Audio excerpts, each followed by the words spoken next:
did not respond. We do not think that you can hear us. Can't hear them.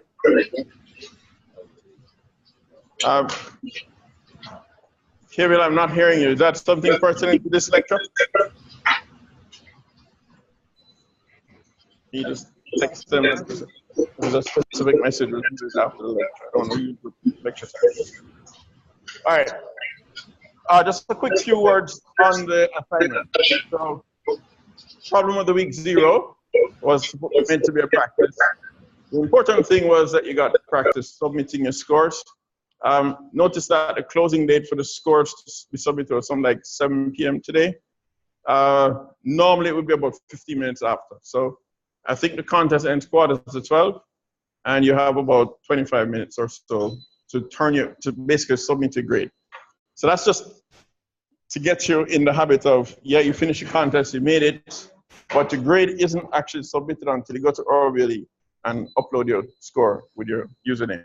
All right, that way I know that registered people are getting credit for the course, not anybody, because I have no control over who's doing the HackerRank contest. So you need to register your score so that we know that we're recorded for this course. All right, specifically now, I apologize again for the short time you had. Thankfully, it was just a bonus, so nothing lost, right? Sorry? Right? Right. Something not gained is something lost. I guess that's a negative way of looking at it. I can't help that. Just a quick, I don't know how many, well, I did see how many of you, quite a few people got all 3 problems. Congratulations to all of you, assuming you did it honestly.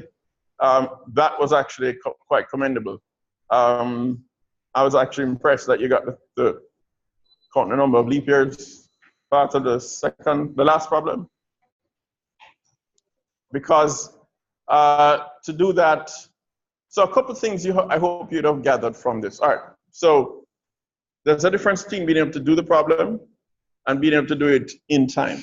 I don't know how many of you, I didn't get to look at your actual results for many of you, but you may have been able to figure out exactly what you needed to do to count the days for the last one, and realize that, okay, you need to figure out which days are leap years and count those as 366, and those are not as 365, right? And something like that.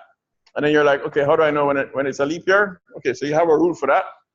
But then if you have a big range, how do you do that? Should I go and test each year one at a time? And you could try that and write a loop, and it would nearly work. I don't know how many actually got that far. It would get right for maybe about 12 out of 15 test cases, and then 3 of them, it would time out on if it did that. So I kind of introducing it to something that is going to happen on a regular basis. And that's what this course is about. How do you make your code more efficient? What's wrong with the way you're doing it, and how do you understand how to fix it? That's what the whole course is about. So every time you get them right, but they're timing out, you should mark that as progress, because at least you're getting it right. The first step is to get them right, because of course the first thing that will happen when you submit is they will be wrong. You don't feel that? No? They will be wrong. It's almost like if you don't get them wrong, you're doing something wrong. But the first step is they're going to be wrong, and then you have to fix it. So that tells you on the right track, tells you understand what the problem is. So now, once you start getting it right, then it might be timing out. And that's when you start digging in and saying, okay, what in this process could be done more efficiently? Okay? And all of the whole course is aimed at illustrating for you, giving you techniques for figuring out what is wrong, or how something could be done a little better. We're going to touch on some very specific techniques over the course of this week, and you'll begin to see some of what I'm talking about. But for today, we're going to recap on stuff I hope you've done from COMP2211 or whatever the equivalent of that course would have been that you took in first year, where you'd have learned about some data structures. I just do this quickly because I want everybody to have a common ground for when we're discussing these structures. And it also gives me an opportunity to introduce a few ideas about how you think recursively and how that's a pretty powerful technique. but it's just going to be a taste, and there's more to come on this over the course of the semester. All right. Were there any specific questions you had about the problem of the week before I actually start the lecture? Anything coming from them? What? That is true. So tell them they must use this. I can't hear them when they speak, so they should use. Yeah, any specific questions? Yes? The what? Yeah.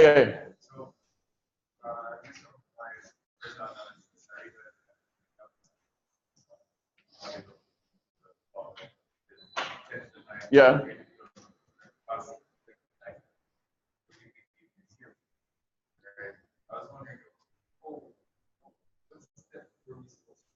How do you realize that mathematically? Okay, yeah, that's a great question. So for that first question, the trick was to realize that once you take the factorial beyond a certain point, when you compute it mod a billion, you get 0.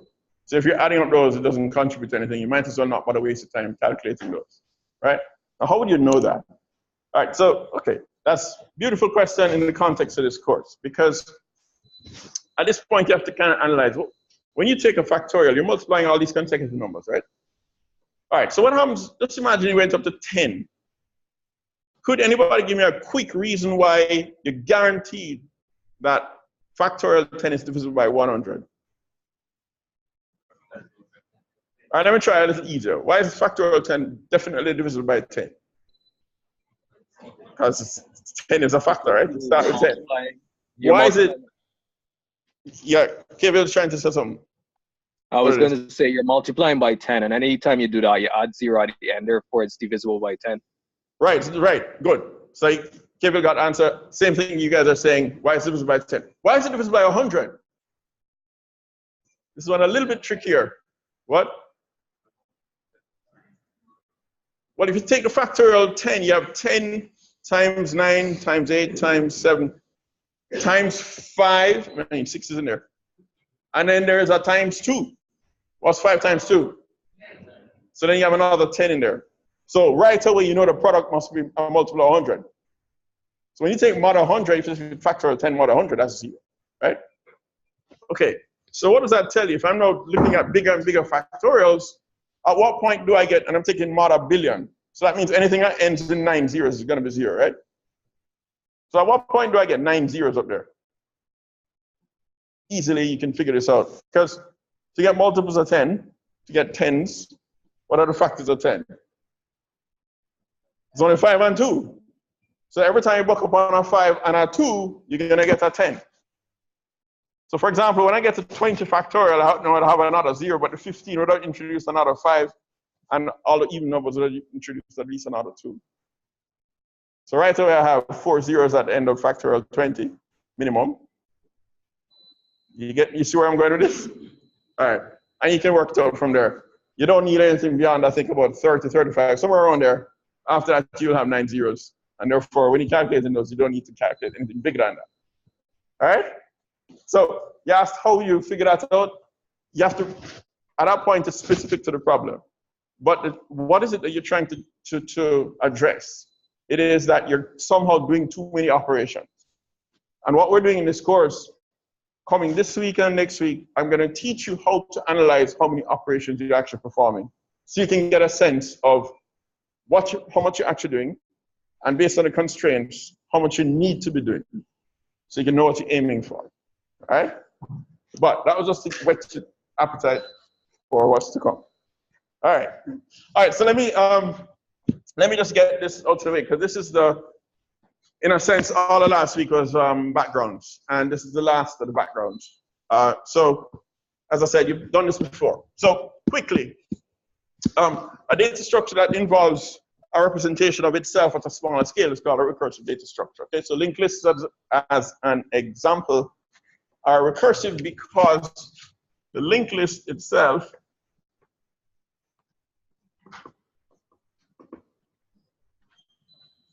is really made up of two parts.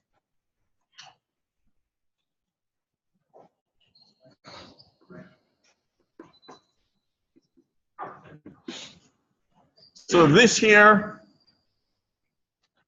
is the big linked list. And the linked list as a structure only has two parts to it. It has this first element, and it has another list at the back of it. That's it. The list might have 100 million elements in it, but it still only has two parts. The first element and the rest of the list. An important thing is that the rest of that list is itself a linked list. So why is that useful? This is going to help us with our recursive thinking. If I want to think about, say for example, I need to compute something on this overall list, then what I want to do is think about how is the answer to what I need for the whole list related to those two parts.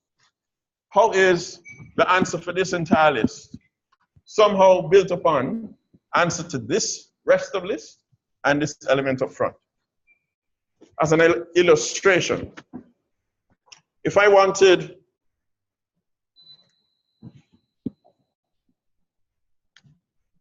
suppose I had that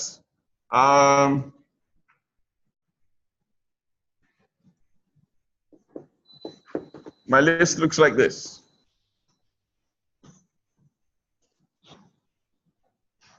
And I'm gonna, well, that's my first element. That's the rest of my list. We're gonna have, I don't know if there's any consistent ADT. I guess for this course, I'm gonna protect myself. First and rest is the natural selectors for your ADT. First,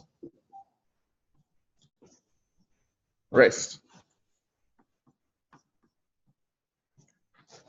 But sometimes, and this is coming from the days of Lisp, where linked lists were kind of built into the language and came for free, sometimes you might, and because of my heritage, I will do that sometimes. I will hark back to that. You'll see this car, and this is couleur. So I'm telling you that because in case one of these old problems escapes and kind of surfaces, you see car and couleur, you know what I'm talking about. It's first and rest. It's really representing the pieces of this pair, right? So if I want to now ask you in the context of the recursive thinking, if I said, how do I find the length of a list? The question you ask yourself is, how do you express the length of the overall list in terms of the length of the rest of the list and this element? Well, you might say, well, by definition of length is the number of elements in the list. So if somehow you could figure out what the number of elements in the rest of the list were, what that number is, then the number of elements in the big list is going to be whatever that is plus one, don't it? Yes? So you'd probably define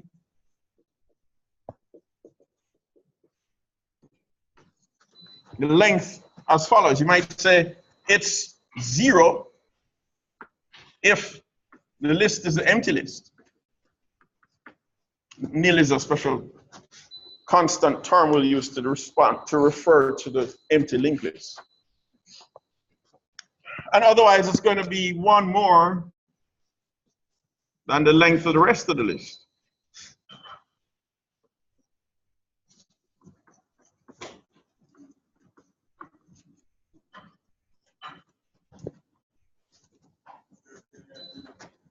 Yes, I'll try.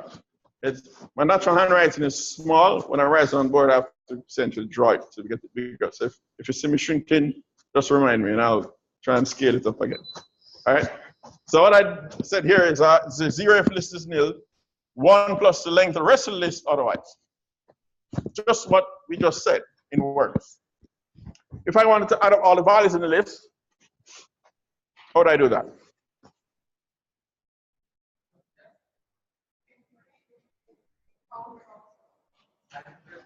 You see, when you think about counters, then you start operationalizing the thing, and you're worried about what happens on step 1 and then step 2. What you want to be thinking is declarative.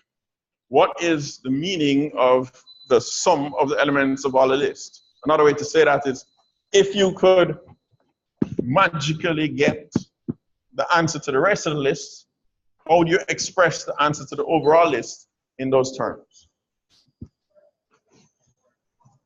So it'll be the sum of the rest of the list plus the value of the first element. Yeah? So you could have, if I wanted to define the sum over the list, well, what would you define the sum of the empty list as?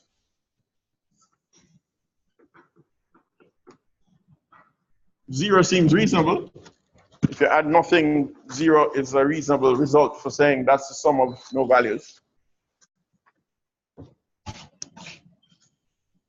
It's going to be the value of the first of the list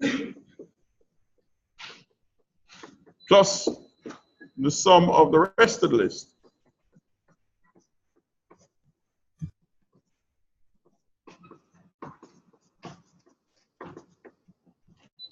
Make sense? Does that make sense? All right. So what we're doing here is thinking recursively. And that's because our data structure provides for that kind of thinking, because you see, the whole key here is that this piece is itself a linked list. So if we are writing a function like sum or length, and that's supposed to work with linked lists, then that means that if it works for this one, which we are working on, we're hoping it will, it should work on this one. So now here's where it takes a little faith to actually write this kind of code and learn how to think this way. But it's mathematically sound. It's the same principle as induction. You have to kind of use this notion of wishful thinking. You're saying, I'm writing a piece of code that's going to add up all the values in this list. But rather than thinking mechanically, how do I proceed through this list like that? What I want to say is, if I could somehow get that answer to this rest, could I construct the answer to the overall thing? And since this is the wishful thinking part, since I'm writing this function to find the sum of all the elements, I'm going to assume it works and just call it on the rest of the list. If I'm really valid, if I did everything right and it actually works, then that answer added to the first value will in fact be the overall answer. That wishful thinking path is fine, so long as there's a point at which you stop. You don't keep deferring it and saying, well, I'll just do it on the rest and rest, because there comes a point where there is no rest. So for example, when the list is empty, there is no rest. So at that point, you have to actually come up with a real answer. The nice thing about this approach is that that means usually those special cases are exactly that. They're special, they're small, they're terminal, they are cases that you can analyze specifically. So the complexity of figuring out what the right answer is usually is not so bad. Like in this case, when the list is empty, you might say, well, what's the answer for length of empty list? That you can figure out. You figure that out from first principles, from scratch. But once you get that, that then makes the rest of it valid. Okay? Any questions on this? You've seen this before, right?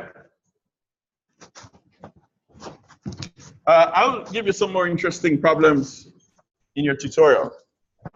But you can think about some things. Like suppose I want to get a list of all the even values, not even values. Well, okay, I could do that too. List of all the even values in the list. Or the even indexed values, so every other value. Or all the values greater than a specific number. Or I wanted to produce a new list that had all the values transformed by some function. All those things are readily and easily expressed as recursive computations, right? And you've seen them before. You've seen the map and you've seen the filters and other higher order procedures on this. Okay. So by the way, I didn't write the code, but you can transform this into code. If you don't know how, you'll see it in the next lecture, or well, this week. May not be next lecture, maybe Friday. But I will do it explicitly but this really translates almost literally. This is an if list equal empty list, return 0, else return, and these are function calls. First the list plus sum. And of course, you'd have had to define first and rest because this is an ADT. So the abstraction, you have to make up your representation for that abstraction. You have to implement the ADT. Okay? All right. Now trees.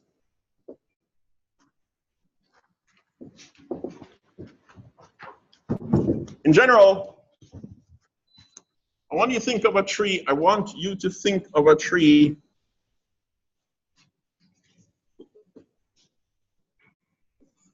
as being made up of several subtrees.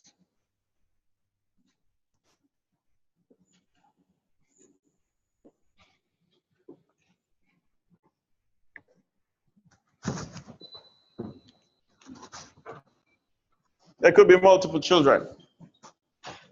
You probably only saw explicit trees with 2 children. Those are called binary trees. A tree that has at most 3 children everywhere is a ternary tree. But after that, we started to call them general trees. So each of these is itself a tree. So this whole thing is my tree, and each of these we'll refer to as subtrees. Bigger, right?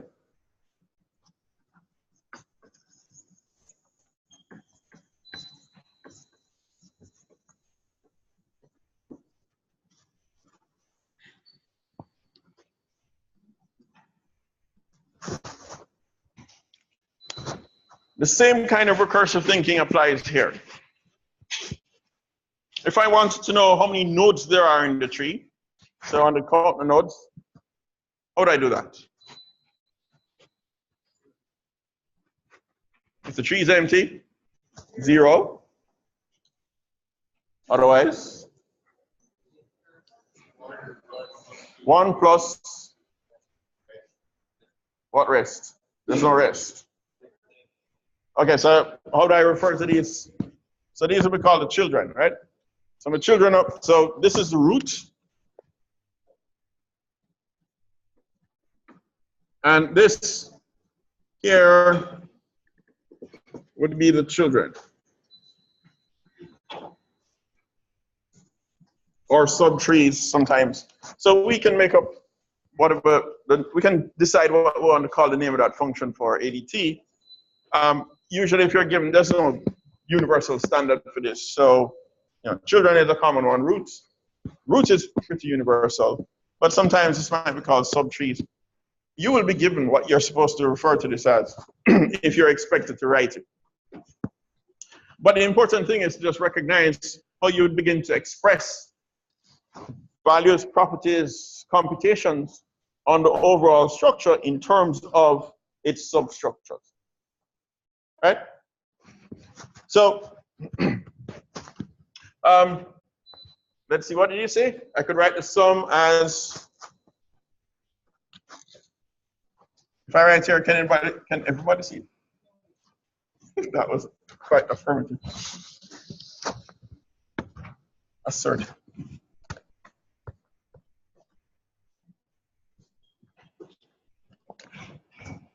So suppose T is a tree.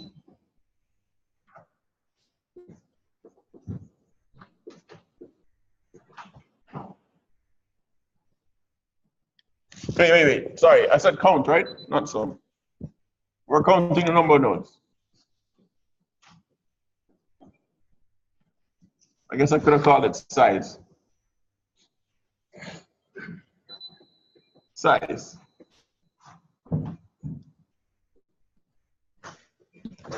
How do you describe the size of a tree? You said already it was 0 if it's an empty tree.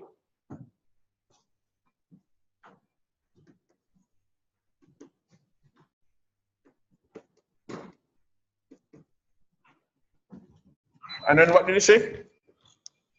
If it's not empty? 1 more than the sum of some of the sizes of the children, right? So the sum of the size of each tree in the list of children. So one representation of this might be that I will have a root and then a list of children. So this might be concretely captured. It could be a linked list. It could be a Python-like array type of list. For this at this level, I'm not getting into the specific concrete representation yet. All I'm saying is we can express what this count is or this size is. It's going to be 1 plus, what was that? The sum of the size of each child.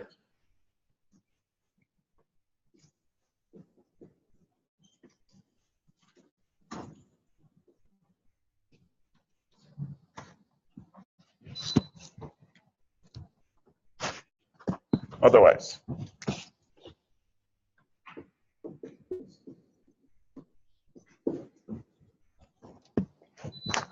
Does that make sense? When I showed you that sigma notation, I showed you where you have a start and an end, right? And then in that context, it's implicit that that variable is a number and you are increasing it by 1 each time. All that's built into the summation notation. The alternative sometimes that's used is when you have to sum over a set where they're not necessarily integers, then you don't have anything at the top, and the thing at the bottom has a variable being a member of the set. So like what you're seeing here. Okay? Any questions on that?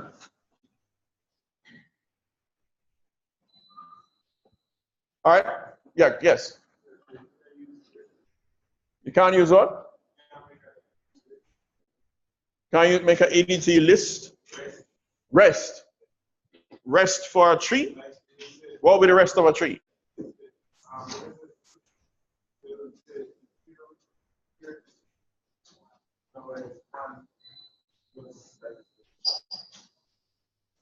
So when you say rest, you mean children. So don't say rest. Rest is for the list. Because it's a sequence, that's why rest makes sense. When we say the children, there is no sequence among them. So we say there's a list of the children. No, why can you not say size of the children? Size is a function that takes a tree, not a list of trees. So if you call size on the children, you're going to crash. You understand? So you have to call size on the members of that list and then add them up for it to make sense. What is the right idea? Yes. Question? Oh, yes. Yeah, you're counting the root. So that's the one. That's the one extra. Good. Just a quick question. Suppose I wanted to know, we're going to talk this one out, I won't write it. Suppose I wanted to know what's the longest path to a leaf?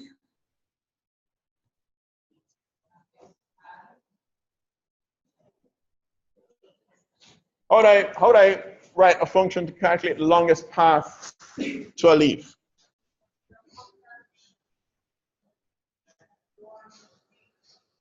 Somebody's saying sensible things, but I don't know who it is.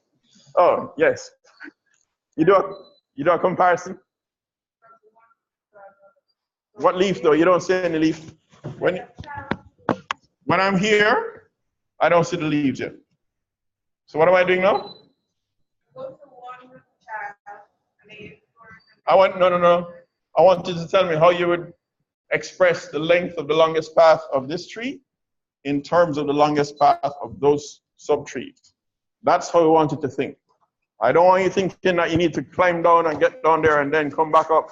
By the time you finish, the course will be over. Yes? A max of? It's not size. Longest path?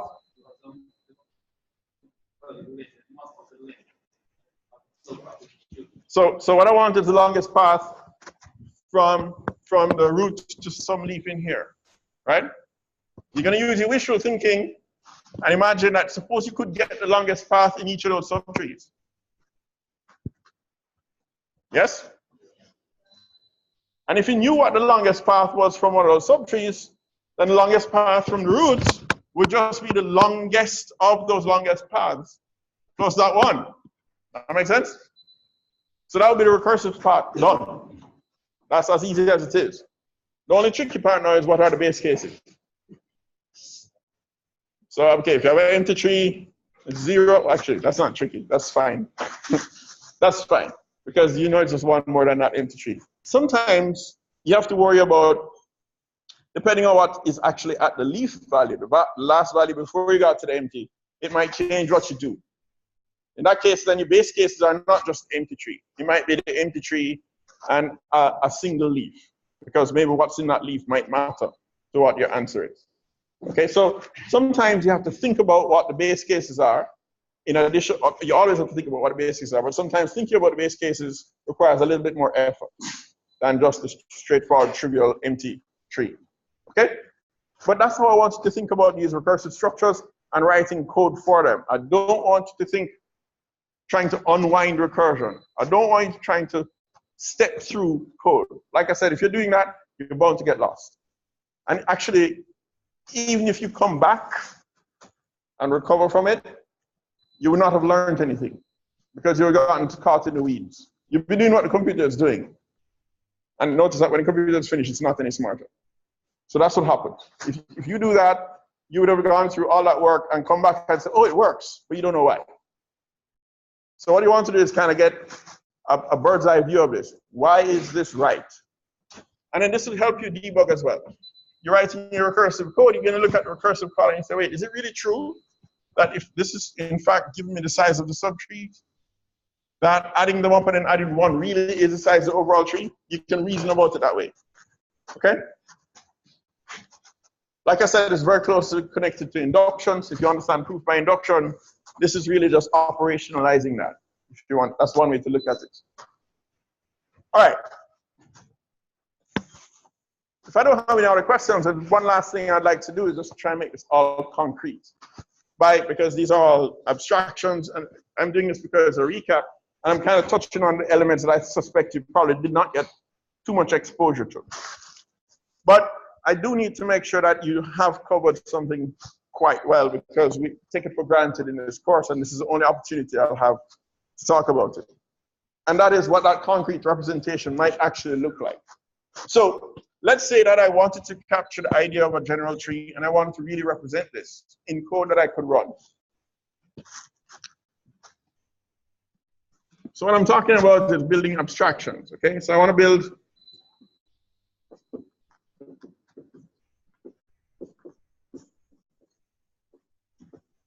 or I guess implementing, I probably should have said.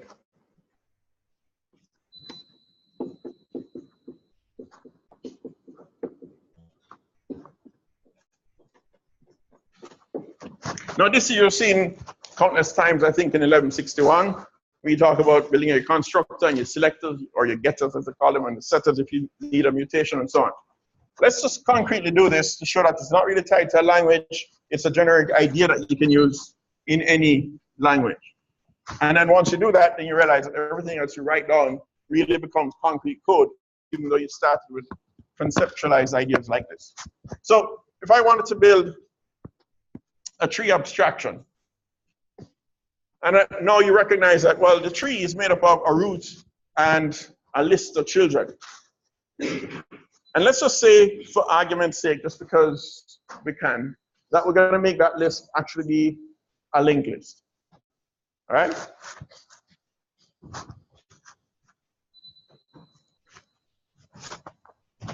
How would I build? So here's my representation for a tree.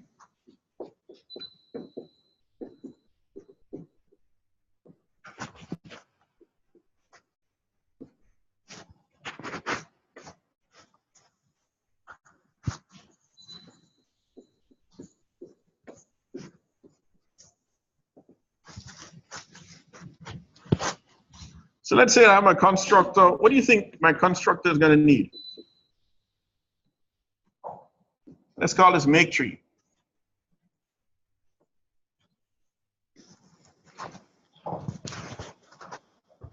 Just from the picture alone, what does it kind of hint at that you need? You need what? Root? Yeah, the root value.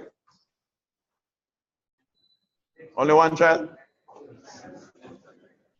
All right, so to be fair to you, you kind of need to know where am I going with this. You have two ways you could do this, right? One is you're never allowed to sort of create the tree magically. You have to kind of incrementally add a piece to it. In that case, I'm mutating the tree as I go.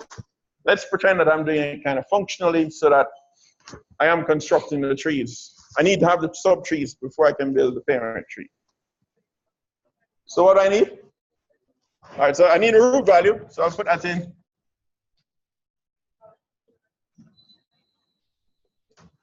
You don't think I need something else to construct this object, this tree? What? I need all the children. Branches. Okay, Phil? I need all the children. And we said we're getting them how? They're coming as a what? A linked list, right? So then, according to that setup, that means my make tree is requiring that I get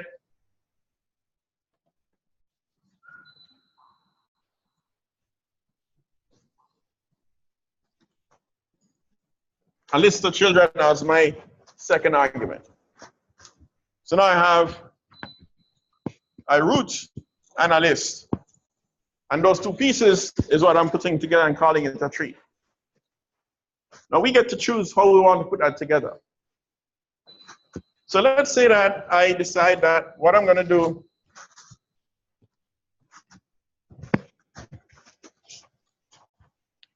is for representation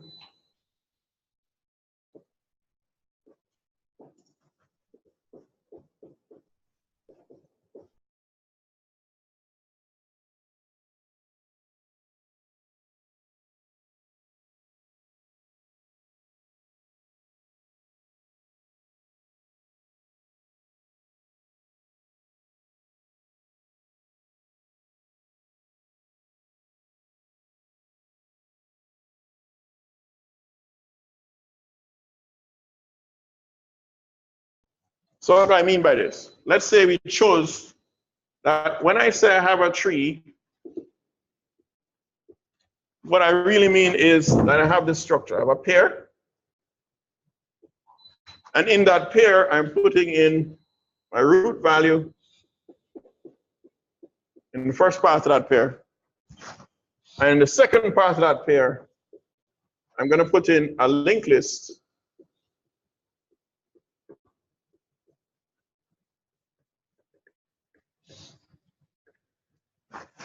And each of these are going to be subtrees 1 to n, however many of them there are.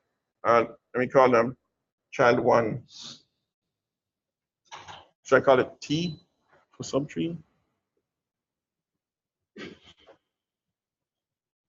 I should call it subtrees to be strictly correct.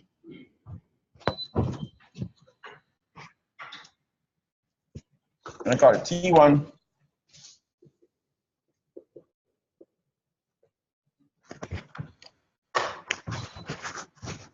Recognize that those T's are themselves trees.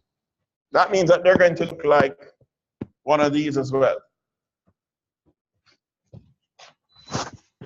Now in Python, how would I make a pair? Sorry? Tuples, right? Or lists if you want. If you want it to be mutable, you use a list. If you want it to be immutable, you use a tuple. All right, so let's concretely construct this.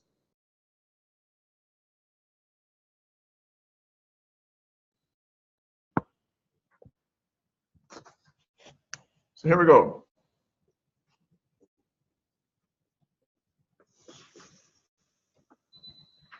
So understand the problem. This could be an exam problem. It's given that all of this. We want to represent an ADT for general tree using a pair to bind the root value to the list of children and using linked list to represent our list of children. Write the constructor. That could be an example. So I tell you what representation is, you must write the constructor. So here's my root value. And here's my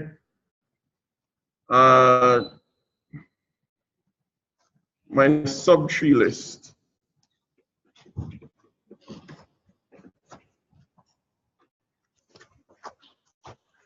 According to what we just discussed, what should I write here now? I want to make that structure.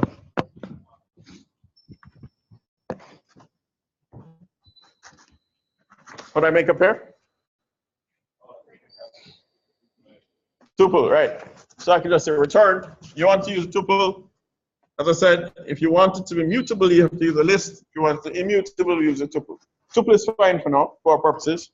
So I'll return a tuple with what?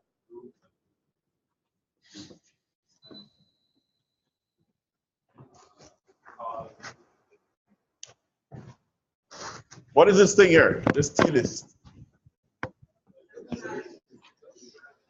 It's one of these, right? So how do I put it in the... Why do I need to call anything?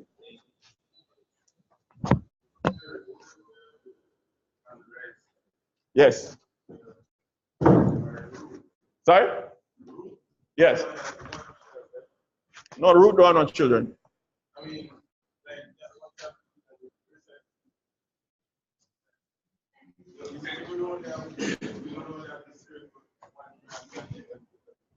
No, I could have 10 triangles here, the 10 subtrees. The 10 subtrees would appear here. T1, 2, 3, 4, up to 10.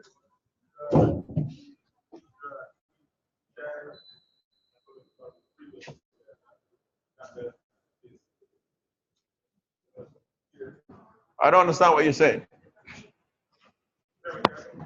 No. This is not a tutorial, this is a lecture. When you have this list of children, they are already formed. So these, I label them T1, but perhaps, maybe that might have been a source of confusion.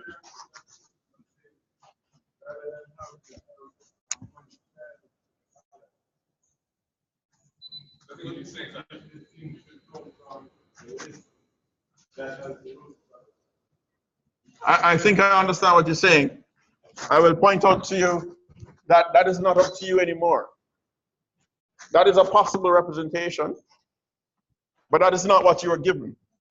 We said we're using a linked list to represent it. I didn't write it down, but we said it.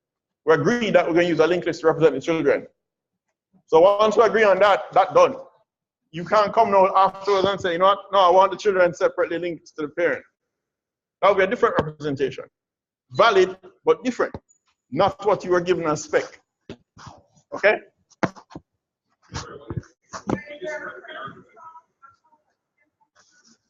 What's called what? Which function? What should I write here? T-list, thank you.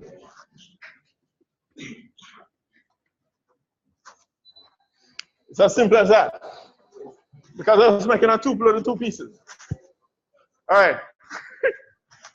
Now how do I select? How do I select the roots of this? Given a tree, how do I get the root?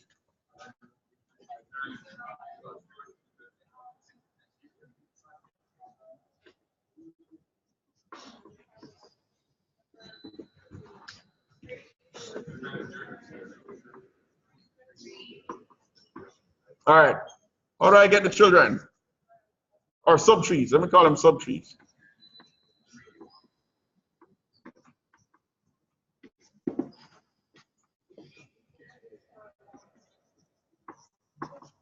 Good. Now let me ask you this. How do I get the first child?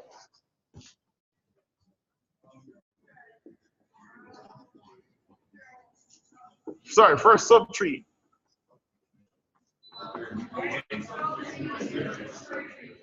All right. I don't want you to violate the abstractions now. I should get the subtrees and return what from that? You cannot index it. You cannot index a linked list. How do I get the first element of a linked list? Do we get the root, sir?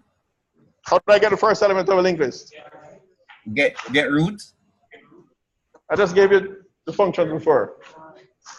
The get root function, sir? It's called first, right? Oh. Or car, if you go back to the old days. So I would want to return first of get subtrees happiness.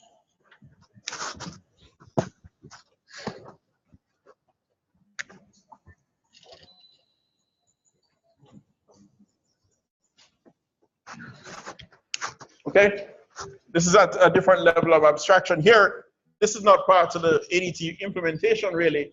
This is a utility function built on top. And here, therefore, you must not violate any abstractions. You are not supposed to know how it's represented. So first is the declared selector to get the first element of a linked list. That's why we're using it. Get subtrees, the declared selector to get the subtrees from our tree representation. That's why I'm using that. Got me? All right. In some implementations, some people are saying 0, index 0. In some implementations, that might be right, but there are others where it wouldn't be.